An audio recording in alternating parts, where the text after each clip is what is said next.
Bon, merci beaucoup d'être là, chers amis. Je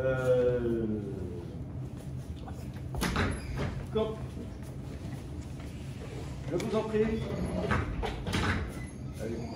Quand j'ai vu... Mais non. Au contraire, vous êtes la bienvenue. Il faudra couper. Bon, ça sera coupé. Bien, chers amis, merci beaucoup d'être là. Alors, quand j'ai vu l'intitulé de cette conférence, enfin de cette petite intervention sur la paléographie, présentation et partage d'expériences, je me suis dit, bon, qu'est-ce qu'on va pouvoir dire à ce propos? Qu'est-ce qu'on peut faire rentrer dans ce cadre-là? Partage d'expérience, et puis quoi alors? Plus si affinité? Peut-être. C'est peut-être ça le fond de l'idée sous-tendue par cet intitulé. En tout cas, c'est comme ça que je l'ai interprété. Et partager l'expérience, eh bien, peut-être que tout à l'heure, à la fin de mon exposé, nous aurons le temps d'échanger sur ce thème-là, de la paléographie, mais j'ai voulu partager l'expérience de quelqu'un qui nous a précédés, de Battenet, archiviste et féodiste, qui a publié un petit opuscule, enfin un ouvrage, l'archiviste François, non, c'est pas son prénom, l'archiviste français, méthode sûre pour apprendre à arranger les archives, puisque c'était, comme on vient de voir, un archiviste, et déchiffrer les anciennes écritures. Cet ouvrage a été publié en 1775, comme vous le voyez, et Battenet est quelqu'un d'éminemment intéressant, et les impressions, enfin les conseils qu'il nous donne ont toujours la même valeur, je trouve. Et dans ce petit atelier, cet atelier, en tout cas cette occasion d'échanger ensemble autour de l'idée de la paléographie, que l'on aborde sans trop d'idées préconçues. Je sais que parmi vous, il y a des paléographes confirmés, mais eh bien, les conseils de Battenet sont toujours les bienvenus. Alors, qui est Battenet? Battenet, c'est Joseph Battenet. J'ai vu dans des catalogues de vente aux enchères, parce que son ouvrage est très recherché, et j'ai vu dans des catalogues de vente aux enchères qui s'appellent Pierre Battenet. Non. Alors pourquoi pas Pierre, Jacques, Jean-Jacques, Paul? Ça fait mieux dans un catalogue quand on ne connaît pas le prénom, et c'est vrai que si on a l'ouvrage en main, on ne voit pas son prénom, puisque l'ouvrage est de Monsieur Battenet, par Monsieur Battenet. Allez, pourquoi pas, ça fait mieux dans un catalogue de vente aux enchères de mettre un prénom, et comme Pierre était assez répandu, on va l'appeler Pierre. Non, pas du tout. Il s'appelait Joseph. Première notion de paléographie, et vous êtes généalogiste aussi, vous êtes familiarisé avec cet élément, l'orthographe à géométrie variable des noms de famille. Battenet, on le retrouve souvent avec un seul T, lorsqu'on rencontre des actes qui concernent cette famille du Bugey. Joseph Battenet est né à Poncin, et il est revenu à Poncin finir ses jours. Mais entre-temps, il a eu une vie assez chargée, enfin une vie d'érudit. J'ai trouvé aussi dans les notices de catalogue de vente aux enchères qu'il aurait été archiviste de l'évêque d'Orléans. Alors, peut-être, mais moi ce que j'en retiens surtout, c'est qu'en 1764, il était archiviste de l'Hôtel de Ville de Paris. Donc, il a... Ça évoque quelque chose pour nous, ces fameuses archives qui d'ailleurs ont brûlé en grande partie en 1871. En 64, vous voyez qu'il est né en 1708, c'était déjà un homme d'un certain âge pour l'époque. Peut-être a-t-il été auparavant, enfin il a exercé d'autres missions, mais toujours dans ce domaine d'archiviste, paléographe. Et puis il est devenu généalogiste de l'ordre de Malte. Et il est mort en 1888. Alors, C'est le premier dans sa famille à avoir travaillé sur questions d'archives et de paléographie, puisqu'il est plutôt issu d'une famille de médecins. Les Battenay, c'est une famille assez éminente de Poncin. Je ne sais pas si vous connaissez Poncin, cette charmante petite ville. Moi non. Mais les Battenay étaient une famille assez éminente et surtout plutôt scientifique, mais après tout la paléographie est une science. Mais c'est une mal aussi, donc vous avez l'interroger. Peut-être qu'il y a de ça, sait-on jamais. Peut-être qu'il y a de ça. Ça a suscité la vocation du jeune Battenay. Voilà son acte de décès sur le site des archives départementales de l'Ain. Et on y voit très clairement, donc petite séance de paléo en passant, maître Joseph Battenay, voilà, pas Pierre, ni Paul, ni Jacques, Joseph Battenay, archiviste, généalogiste de l'ordre de Malte. Donc, il a le profil, il a un profil qui nous parle, si j'ose dire, à nous, généalogistes ou issus du monde des archives. Et voilà quelqu'un avec qui on va pouvoir dialoguer. Dans son ouvrage en particulier, il commence en énonçant des faits qui constituent le début de tout bon atelier de généalogie, des mises en garde. Je vous rappelle, nous avons affaire là à un homme du XVIIIe siècle qui travaille sur des textes beaucoup plus anciens et qui rencontre de grosses difficultés. Il ne se contente pas de classer les archives, mais il en fait des tableaux, il ordonne tout ça, c'est vraiment... il donne énormément de conseils aux archivistes. Nous, cette partie-là, on ne va pas s'y intéresser. On va s'intéresser à la façon dont il aborde les textes anciens. Et ce qui rend principalement difficile la lecture des titres, après les abréviations, ce sont les changements que l'on a fait dans l'orthographe et dans la prononciation. Et l'orthographe, oui, on vient de le voir, ne serait-ce qu'avec son nom de famille. On aurait pu s'attarder, y compris sur son acte de sépulture. Peut-être qu'on aurait trouvé aussi des variantes orthographiques, mais on en a une belle dans le texte imprimé. On l'a sous les yeux, dans orthographe. Donc déjà, lui rencontre des problèmes avec des textes du XIIe siècle, du XIIIe siècle, mais dans un texte imprimé au XVIIIe siècle, on voit que orthographe, on ne met pas de H après le T. Et dans la prononciation, et c'est vrai que moi, ce que je donne souvent comme conseil dans mes ateliers de paléographie, c'est de lire le texte à haute voix. Et souvent, la phonétique, tout simplement, fait que, voilà, l'enchaînement des syllabes ne nous apparaît pas à la lecture, mais en fin de compte, ça sera en lisant le texte. Alors, c'est vrai qu'on a l'air un peu idiot, seul, devant son ordinateur, on parle tout seul, mais il faut... souvent, on résout une difficulté en lisant le texte, enfin, ceux qu'on croit lire en le lisant à haute voix, on va se dire, bon sang, mais c'est bien sûr. Souvent, les mots se joignent et se confondent. Oui, oui. Les ligatures. Le scribe ne lève pas la plume. Et nous parlons des scribes de son époque, puisque ne soyons pas présomptueux, pour faire de la généalogie, on travaille sur des textes du XVIIIe siècle, voire du XVIIe siècle. On ne travaille pas comme Battenay sur des chartes du XIIe siècle. Mais il a constaté ça, et oui, et ça a continué pendant bien longtemps.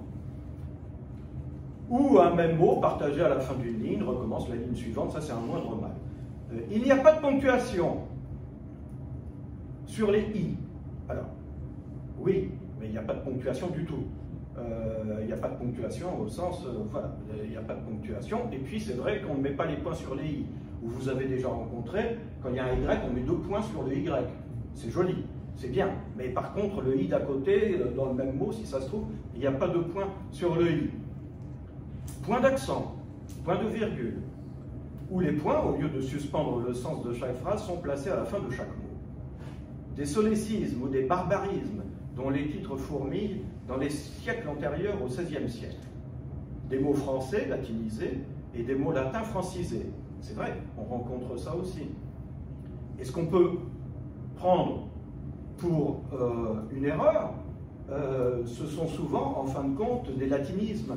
On a affaire peut-être à un prêtre érudit, un véritable théologien, et qui voilà, écrit un mot d'une telle façon que nous considérons qu'il y a une faute, mais pas du tout, c'est un latinisme. Des mots, et il le répète, il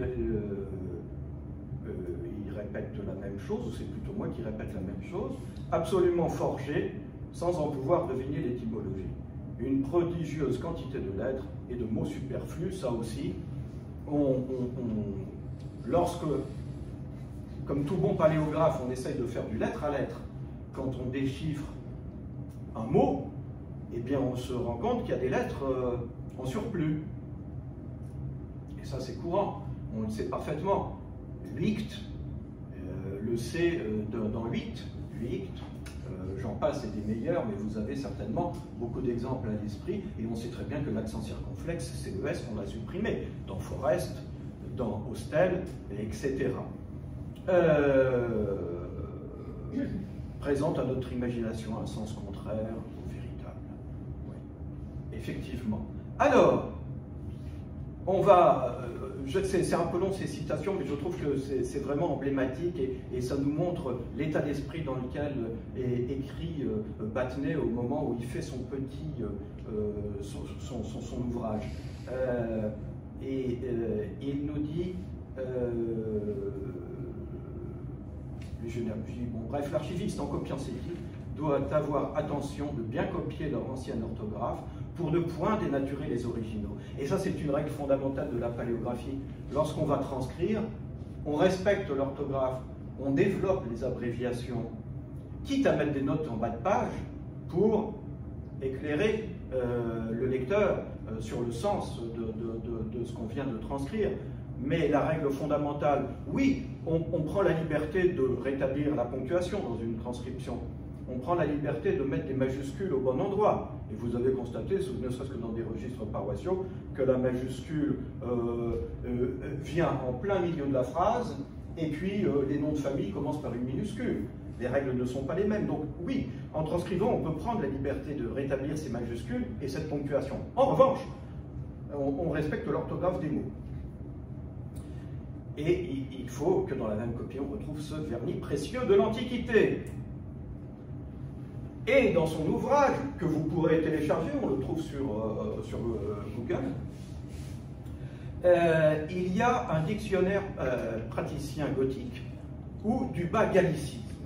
Et vous allez voir que, alors, bon, on va faire quelques mots, j'en ai sélectionné quelques-uns, on ne va pas tous les faire, mais simplement, en plein XVIIIe siècle, Battenet bute sur certains mots qui pourtant pour nous ont quasiment conservé le même sens. C'est assez étrange. Et en même temps, il y a des mots effectivement qui alors nous sont complètement sortis de notre vocabulaire.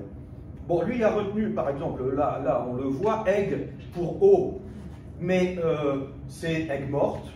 C'est en Auvergne Chaudzeg, qui est un toponyme et qui est aussi devenu un nom de famille. Donc Aigle fait partie quand même de notre paysage.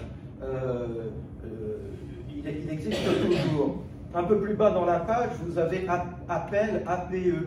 AP, vous ne le voyez pas ici, APE-AL, apile, pour appel. Et il y a d'autres, bon, des termes, bouter, lui, il le met dans son dictionnaire, mais on a tellement en tête qu'il faut bouter les Anglais de France qu'on connaît le sens de bouter. Et puis, alors il y a des choses qui m'amusent,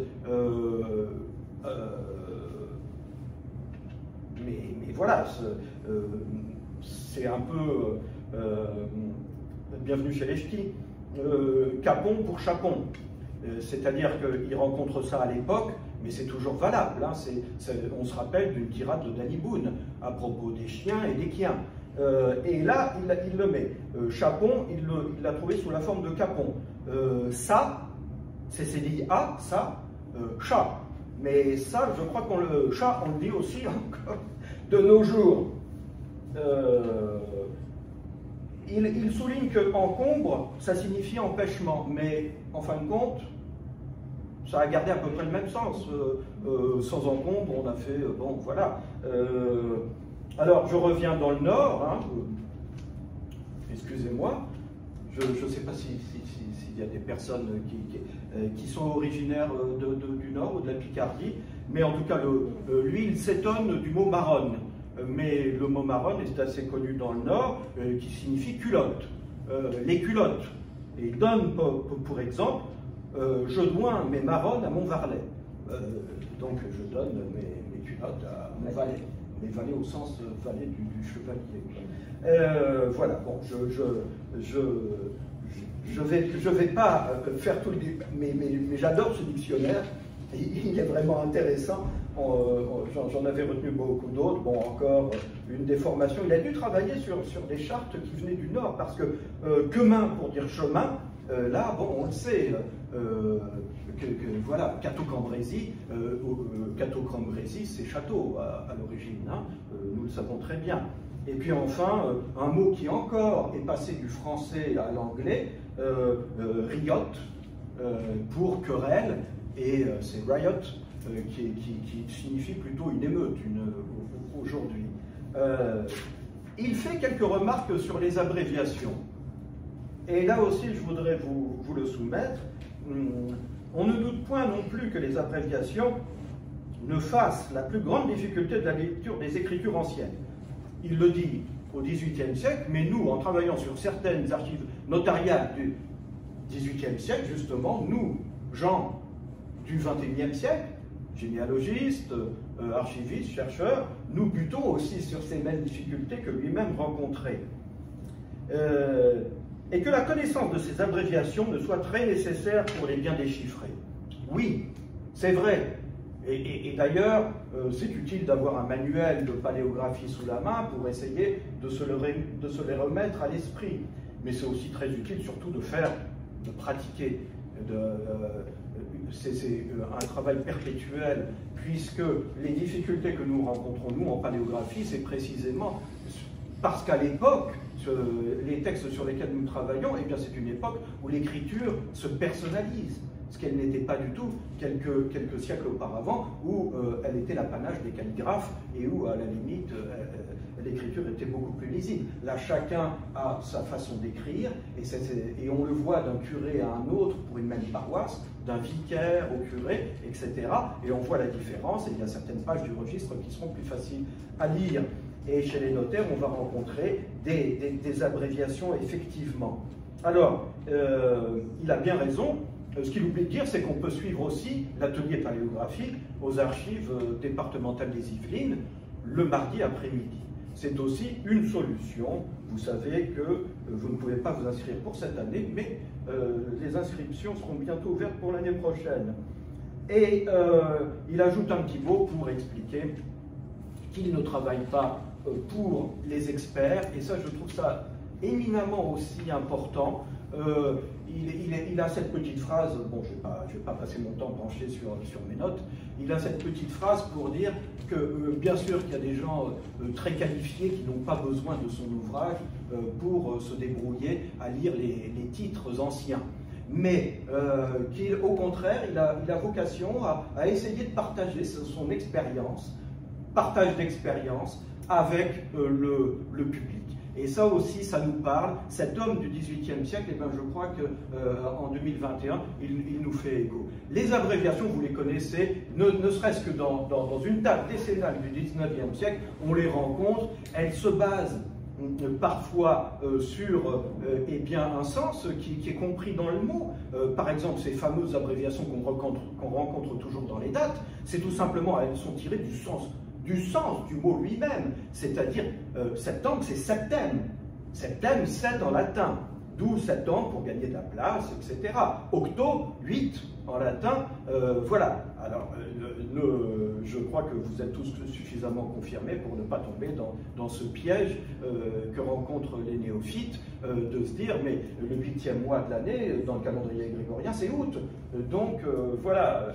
Il est né par exemple, Donden, il est né le 5 août, mais non, 5 octobre 1861. Et je vous ferai remarquer que l'officier d'état civil, en tout cas le scribe de la mairie, n'hésite pas à utiliser des abréviations pour les prénoms. Parce que là aussi, ce sont des choses tellement courantes, et nous lisons bien Louis-Antoine, ou Pierre-Marie, ou Félicité à l'avant-dernière lettre, ligne, voilà, je mélange.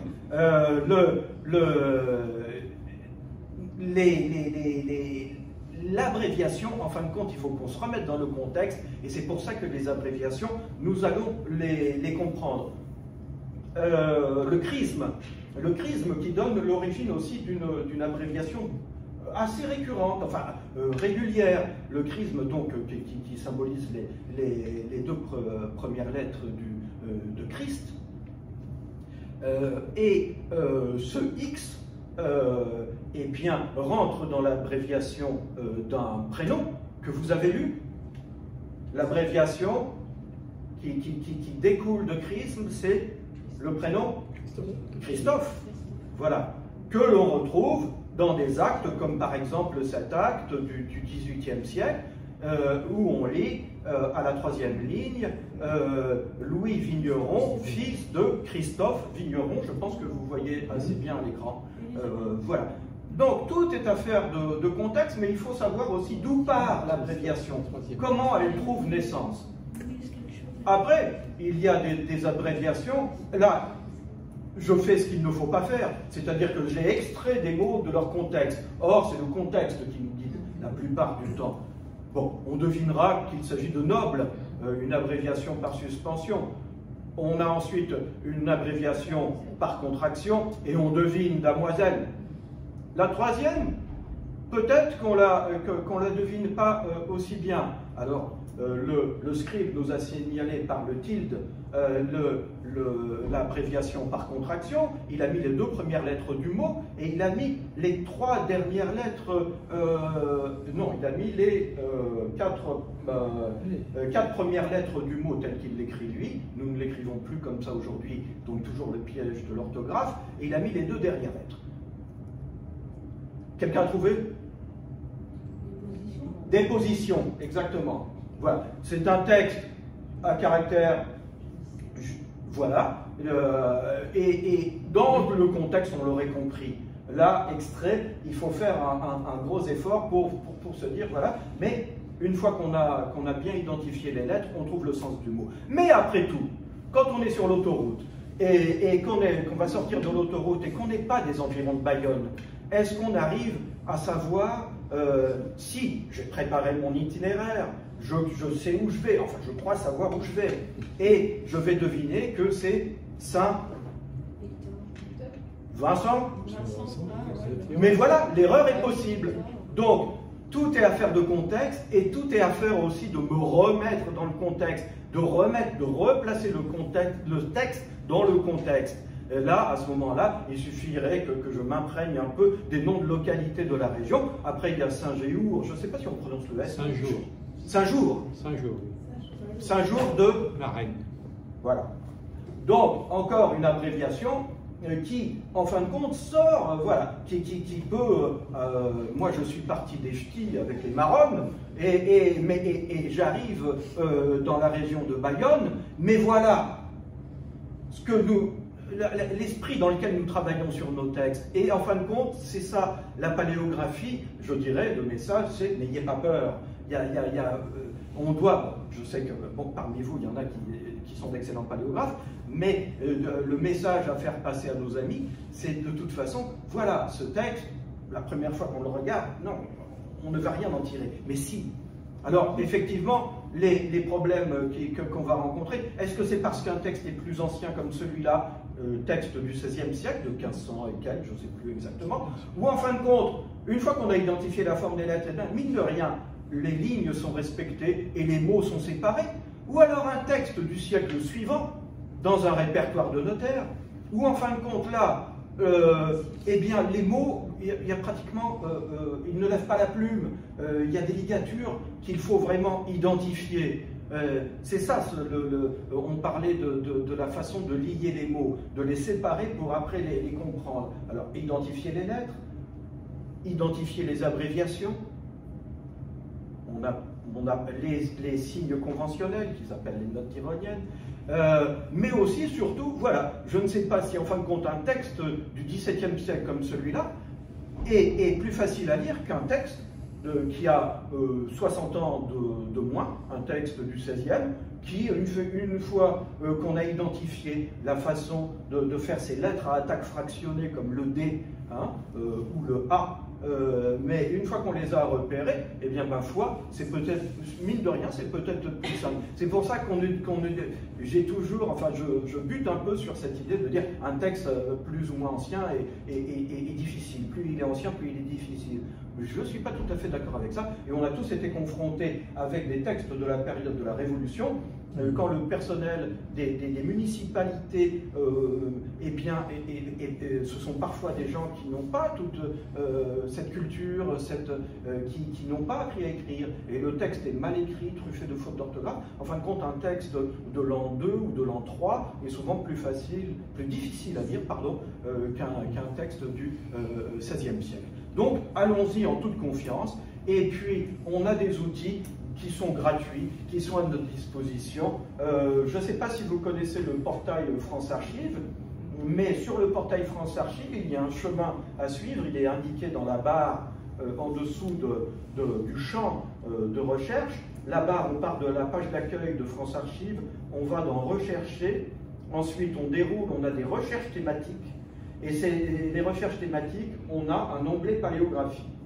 Voilà le chemin. Alors après, il faudra que vous dérouliez la page, etc. Cet onglet paléographique, il est extrêmement intéressant. Il vous guide vers des sites où il y a des tutoriels gratuits. Il vous guide vers des exercices en ligne que certains sites d'archives départementales ont mis en ligne. Alors, bien sûr qu'il y a des manuels, et il est bon de s'équiper d'un manuel, d'avoir un manuel sous la main pour travailler. Mais déjà, pour ceux qui ne le connaissent pas, bon, beaucoup d'entre vous connaissent certainement le portail France Archives, allez voir cet onglet paléographie, et puis vous avez surtout la vidéo que vous allez retrouver sur YouTube, Ductus, un film des années 70, Ductus qui est, voilà, on peut le regarder en boucle. C'est bientôt les fêtes de Noël en famille, avant le repas de réveillon. Eh bien, c'est passionnant, mais je dis ça ni en riant, mais parce que c'est vraiment dans le style des courts-métrages des années 70, en noir et blanc, avec une voix off et une musique presque dramatique, mais qui reprend depuis l'écriture, la capitale romaine, en passant par la Caroline, etc., et qui arrive jusqu'au clavier de machine à écrire. Nous sommes dans les années 70, et donc les polices de caractère, et c'est éminemment intéressant, puisqu'en fin de compte, le ductus, c'est cette façon qu'on a de tenir notre plume, et c'est ce qui fait aussi cette difficulté d'identifier des mots sous la plume de tel ou tel, puisque comme je le disais, les textes sur lesquels nous travaillons, les textes manuscrits, eh bien, reflètent la personnalisation de l'écriture qui survient au XVIe siècle. Voilà mon petit tour d'horizon, et voilà la façon dont j'ai interprété la mission qui lui m'était confiée, partage d'expérience. Et rendons grâce à Battenet pour l'expérience qu'il a partagée avec nous. Merci beaucoup de votre attention.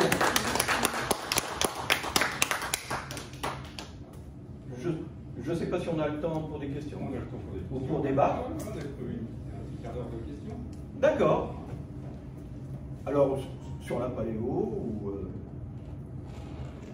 plutôt que sur la météo. Allez-y si vous avez, non pas des questions, mais des remarques qui peuvent alimenter justement notre réflexion commune sur le sujet. La paléo aussi, c'est un travail, c'est comme un instrument de musique qu'on fait en permanence. pratiquer. Oui. On n'a pas le piano ou le violon, je ne répétais pas, il n'y a pas aussi pareil. Oui. Oui, non seulement il faut pratiquer dans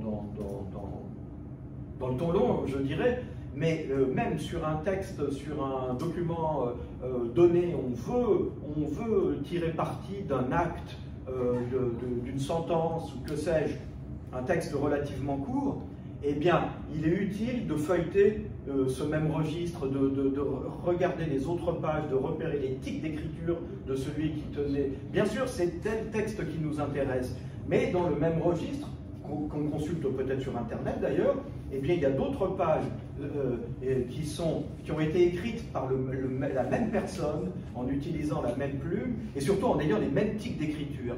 Et en repérant des mots, en fin de compte, c'est ça, on va trouver des fragments de code qu'on va extraire et qu'on va replacer dans notre texte.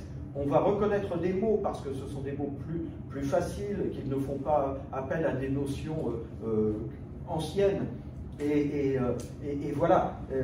Donc, travailler dans le temps, travailler et travailler, comme un violon, mais travailler aussi à l'instant T sur je veux déchiffrer ce texte, mais j'ai tout un registre. Même si c'est un fragment qui m'intéresse, je vais essayer de trouver des morceaux de code que je vais transposer dans mon texte, qui vont m'aider. Parce que Battenet l'évoque aussi, il est confronté à ça, d'ailleurs c'est l'objet de son petit dictionnaire, ce qui nous bloque aussi parfois, peut-être pas tant dans les archives, dans les registres paroissiaux, mais surtout dans les archives notariales et encore plus dans les archives judiciaires, c'est de rencontrer des termes, alors là, des termes techniques, que ce soit la technique du droit, ou même dans les biens, dans la désignation des biens, ou dans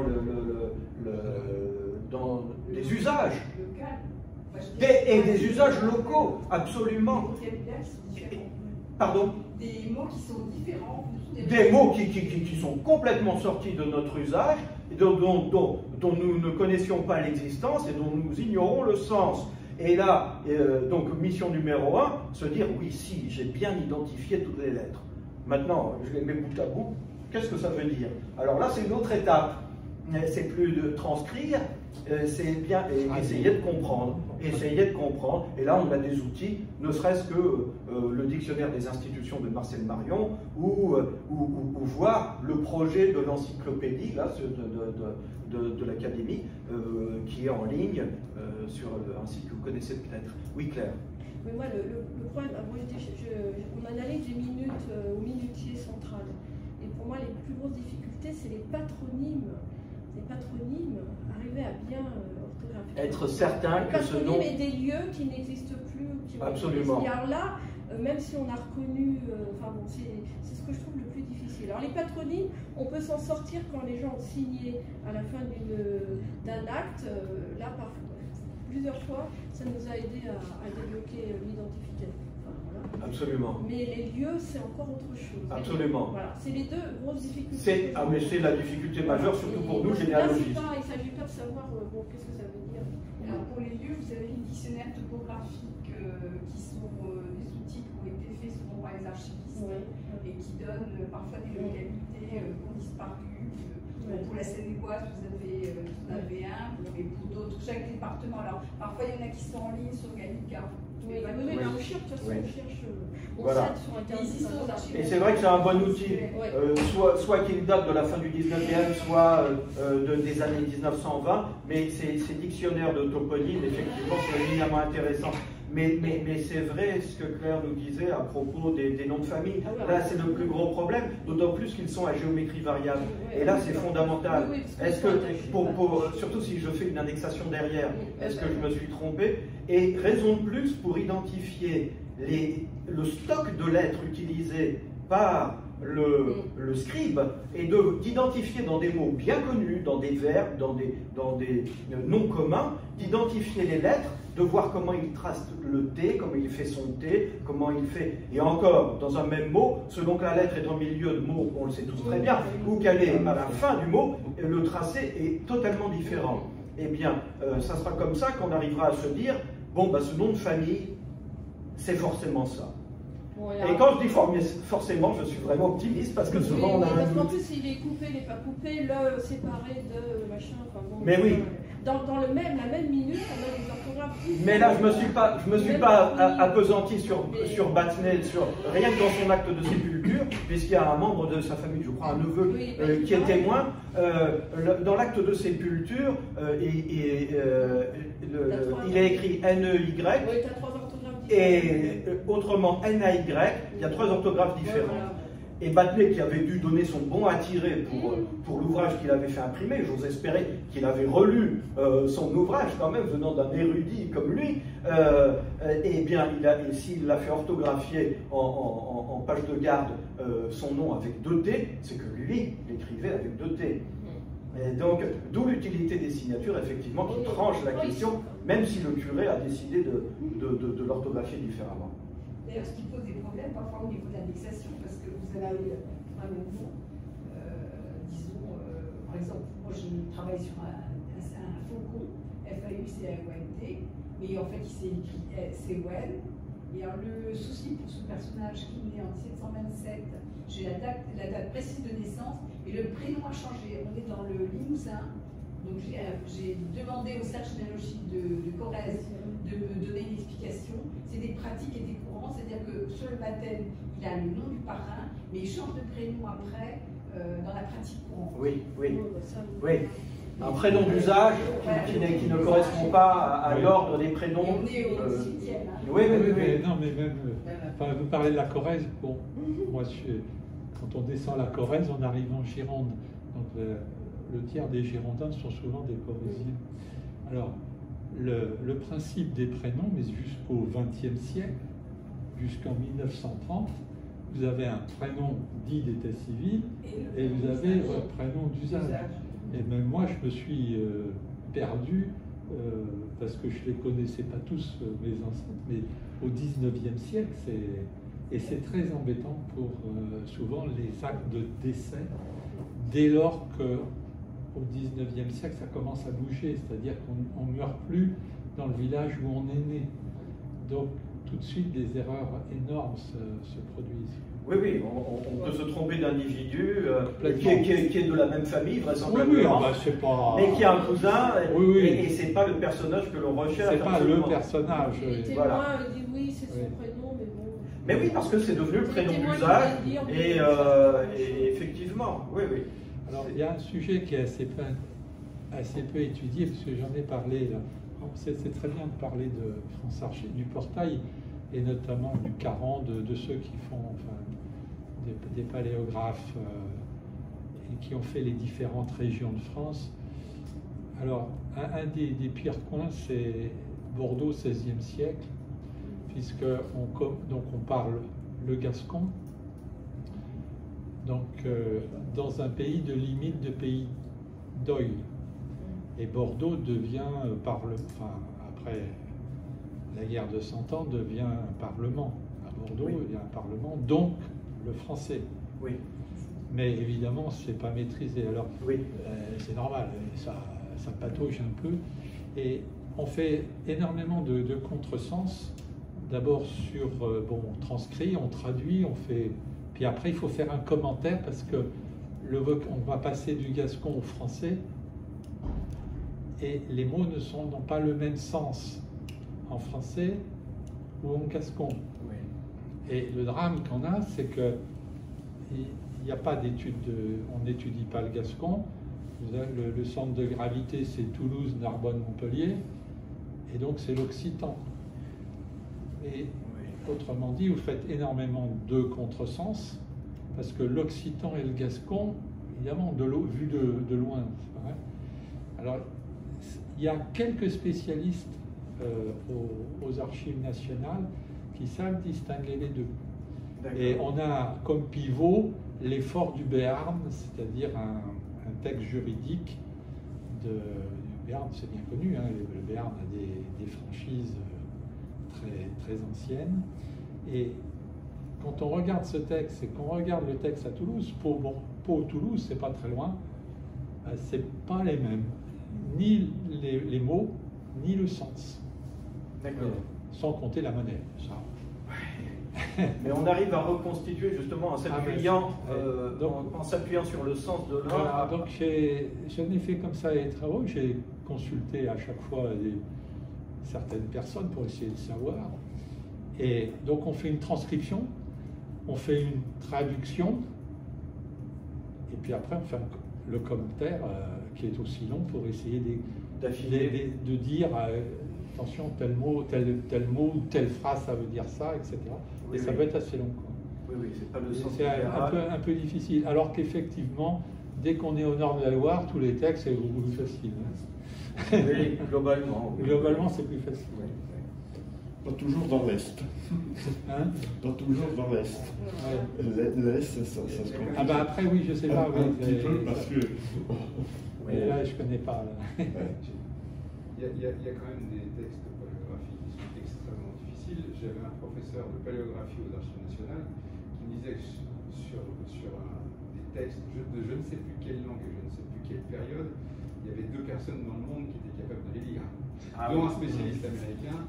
Et je me rappelle toujours d'une anecdote, il venait avec sa guitare dans le dos et il venait en short aux Archives nationales quand on sollicitait pour les lire le texte. Typiquement américain. Mais bon, voilà, c'est sûrement pas des textes auxquels nous avons accès, oui. bien sûr, mais très grande difficulté quand même. Mais oui, mais néanmoins, même dans l'étendue du royaume de France, on trouve, on rencontre des difficultés linguistiques. Voilà. Okay. Bon. C'est terminé? Ouais. Bon. Vous pouvez, si vous voulez, vous amuser à transcrire le texte et à gagner un cadeau. Merci beaucoup.